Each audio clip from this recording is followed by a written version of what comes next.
नमस्कार मंडळी. आज आपण विदर्भ स्पेशल रेसिपी करतो ती म्हणजे रताळ्याच्या घाऱ्या.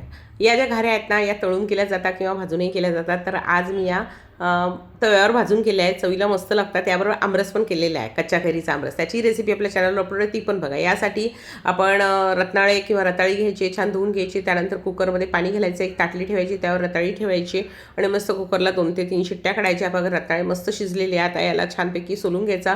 खराब वगैरे भाग असेल ना, तो काढून टाकायचा. म्हणजे काळपट वगैरे असेल ना, तो कडसर असतो, तो काढून टाकायचा. त्यानंतर याला मस्तपैकी मॅश करून घ्यायचं आहे. व्यवस्थित मॅश झाला की जेवढी रताळी आहेत ना, तेवढाच गूळ घालायचा आहे यामध्ये.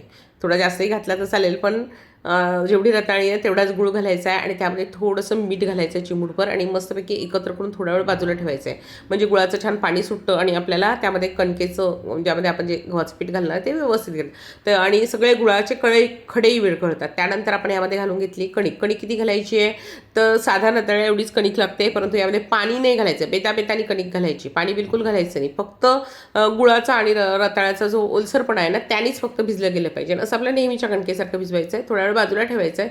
त्यानंतर त्यापैकी एक मस्त गोळा घ्यायचा आहे आणि त्यानंतर याची एक छान पोळी लाटून घ्यायची, जशी आपण नेहमी पोळी लाटतो तशी.